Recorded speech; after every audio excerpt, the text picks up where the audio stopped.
Hey everyone, it's Keely here for Soy and Shea. Thank you so much for joining me for today's video where I'm going to be making Prosecco Rose soap.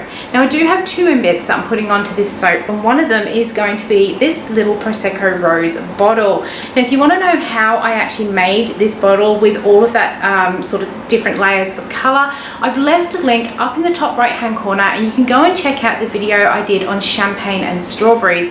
And instead of making little Prosecco Rose bottles, I make some champagne ones, but I use exactly the same process to do them. What I am, however, going to show you is how I'm going to make the roses to go on the top of this soap.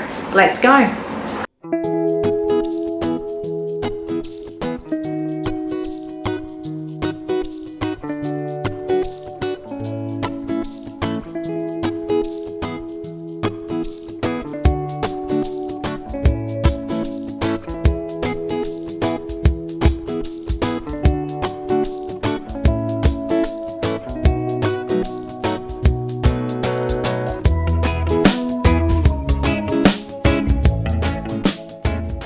Okay, so we've mixed some soap up. I've used a mica called Ballet Slipper, gorgeous pink colour. Popped it into my piping bag with a 103 Wilton tip. And now we're going to pipe some roses to go on this one. So I've just got a box full of some greaseproof paper in here to build my flowers up on. And I've got myself a little flower now. I'm going to start by putting a little bit of soap onto my flower nail, and we'll grab one of these pieces of paper. Now with my tip, so it's like a little teardrop shape, and I'm going to have the narrow end pointing up. And the first thing I want to do is to create the very center of my rose, and I'm just going to do myself a very, very tight little circle like so. Next thing I'm going to do is holding my bag so it kind of tips forward a little bit over the top. I'm going to make some extra petals just to go around that one, and as I'm squeezing, I'm actually not moving my piping bag, I'm twisting the nail in my hand to get the movement of the petals on here. Once I've got those first three, I'm going to bring my bag just back a little bit from off that angle, and I'm going to pipe another couple of layers. And as I go, the only thing I do with my piping bag is I lift it up and down just to get that sort of height on my petals. And we'll go that one, and I'll do another one, and then finally from my last layer, I could leave my rose petal like that, or I can tip it right back and do some more open style petals as well. And there's no right or wrong as to how many you're going to add or what sort of shape rose that you have. So there is my first one. Just had to grab myself a tray. Going to take it off my nail on there. Now I do need just a little bit more soap. The soap helps to anchor the paper down so it doesn't move while you're trying to pipe. So again, I'm going to start off with my center. Now you can also do your center, so you just do like a little tall piece like that. Do it whichever way you find easiest. And I'm going to add those outer petals. Then we're going to add the next layer. This one's going to be a bit more of a closed petal, I can see. I generally judge how many layers to put on by how that sort of centerpiece comes out. So I could see on that one that looked a little bit more closed when I did it. So I'm actually going to leave that as a tiny little rose bud like so. I've got enough soap on there this time to grab another piece. Again, I'm going to do my little center, and then I just scraped off the little bit of soap that was left over. One of the tips with actually piping your roses is to make sure that the tip of your piping tip here is clean when you put it on. Otherwise you end up with all the little tails of colour. Again, I've just bent my piping bag back a little bit just to open up the petals, working in that little C shape as well. So there is another one. I'm actually going to do two different coloured flowers. So I've got this one, which is, I'm going to grab that little piece I took off, we have no waste. So I've got this one, which is the Ballet Slipper, and then I'm going to do a slightly, I can't decide whether to do a white rose or a slightly dark pink rose. I'm thinking, because we've already got the pink wine bottles, maybe we'll add a little bit of white into this one as well. So I'm going to get all these done and then we'll move on to making the soap.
So let's get on to actually making the main soap. But before I have any more disasters, I was just putting some oils into my pots with my mica to dilute them, and I had my titanium dioxide and blizzard mica pot in my hand as well. Didn't need it over near the oils, but I had it with me, and then I just, for whatever reason, dropped it. Just came out of my hand, and I had this big patch of titanium dioxide and blizzard mica all over the floor. I've just been down hands and knees cleaning it up, so now I am covered in blizzard mica, and it's a pain in the bum to clean titanium dioxide up as well. But we're going to get on to making this Prosecco Rose soaps. As always, I've just poured my lye water into my oils. We'll give it a mix up, we'll split it out for some colours, and I'll be using some wine pink, we will have some ballet slipper, and also some French rose, and of course the titanium dioxide blizzard mica, which I threw the first lot all over the floor, made myself a second lot up.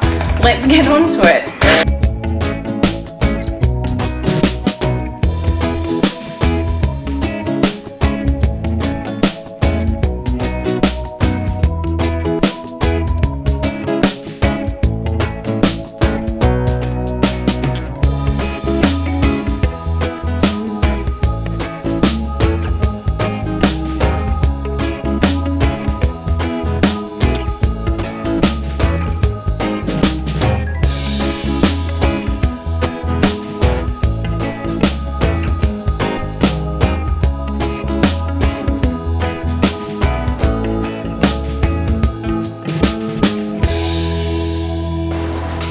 Decided for today's soap I'm going to do something I don't actually do very often. I have no idea why I don't do this sort of pour more often, because I always love how it comes out. So I'm just going to alternate pouring these into my mold. This is super fluid, which is good. So I'm just going to alternate pouring these in. I was going to put the chopstick through, but I think this is so fluid it is just going to create its own little swirls in here. So this fragrance oil that I'm using today, as the name of the soap suggests, is called Prosecco Rose.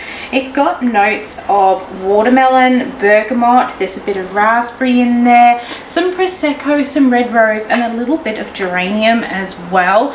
And it's always popular whenever I put it in any of my Bath & Body products. I have tried doing this one in candles because it's always popular in the Bath & Body, but for some reason it doesn't sell so well in the candles. But the Bath & Body products, particularly when I do the soap, people just really gravitate towards this one. So I'm going to keep pouring this in, and once it's filled up I am going to have to leave this, I think, sit for a few minutes before we can actually put our embeds onto the top of it, because it is behaving beautifully. I'm actually soaping, now I've lost count of where I am. We must have made a mistake somewhere, I don't know where. Anyhow, I am soaping just a little bit warmer today than what I normally am.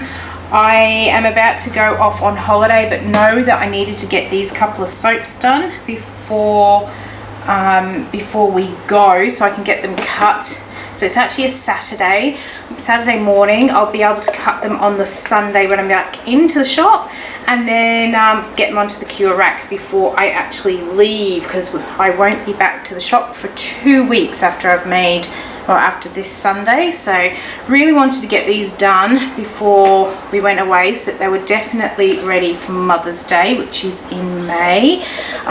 Here in Australia it is the second Sunday of May. I think America does it on the same day as well. But so my tank, I actually put it on last night, or yesterday afternoon actually it was, to try and get the oils up to temperature, because they dropped just a little bit too cold. But then I also got them just a little bit too hot. So this is probably about 2 degrees higher than what I normally soap at, but it looks like this fragrance likes that temperature. Anyway, we're almost there. I'll get all of these pots scraped out, and then we will get to putting our embeds on. Alright, so our soap is now set up enough that we can start putting our embeds on. Now what I do want to do is actually lift up the one side of this to put our little bottles on. I just find it gives it a little bit more interest on here. I have tried putting them on flat on other soaps and it just doesn't look as good. So let's do that. I can already see we're going to get some beautiful swirls in here. I'm only going to do that one side, and then we're going to pop our little bottles into them so that they're sitting up. And I just think it looks so much better like that. Now I am going to have lots of leftover roses on this one, because all I'm basically going to do on this side of the soap is jam pack it full of these roses. Now some of these are still a bit soft because I have been way behind on making my little embeds, but they are still solid enough that I can actually pick them up and pop them on the soaps here. So that is pretty much how I'm going to decorate the top of this one. So let's get some more music going. I'm actually filming in the shop today. I didn't think it was going to be particularly busy, but I have had a few people come in, so I've been turning the music on and off in the shop. So let's get the music going.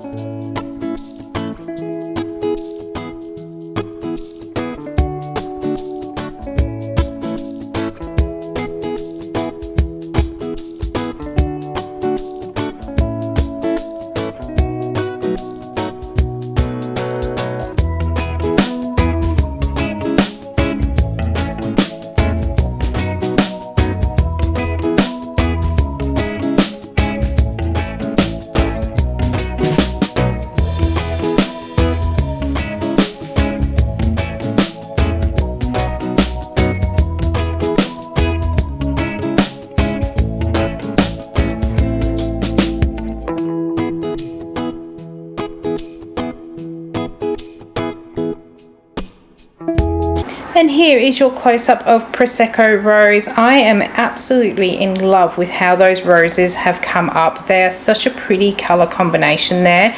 Those bottles should pop a little bit more as the soap kind of settles and changes colour on the top, but I'm so pleased with how this has come together. We're going to leave it sit, and then we'll be back in just a moment. We'll cut it open and see what swirls we've got on the inside. Look how gorgeous that is looking, and that pink soap base has really faded down so that those bottles really do now pop from off it. Let's get it lined up on the soap cutter, and then we'll cut it open and see what sort of swirls we've got on the inside here. I'm going to just budge it down onto its line.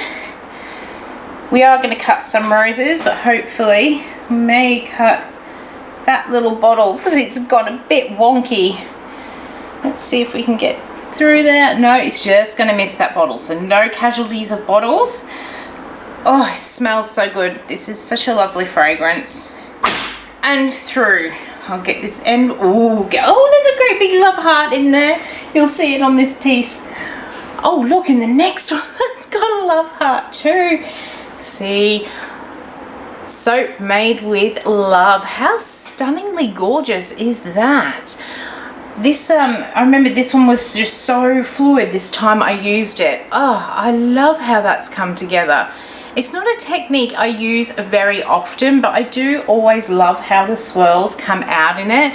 Look, there's even another heart. Oh, that's just perfect for Mother's Day. It's so filled with lots of love. There is another piece, and each piece is just going to have a very slightly, a very slightly different top. There's another heart in that one. So I'm really pleased with how that's come together. I really should do that pour a lot more. Here is another piece. And there is the top of that one. It smells really good. This Prosecco Rose does actually soap really well and smells great in the soap. Also makes beautiful moisturizers and body washes and things like that too. Here is the next one. No more love hearts at the moment, but those first few bars are absolutely full of them.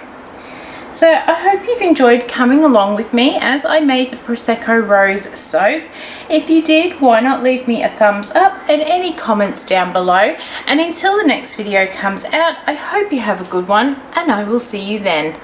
Bye.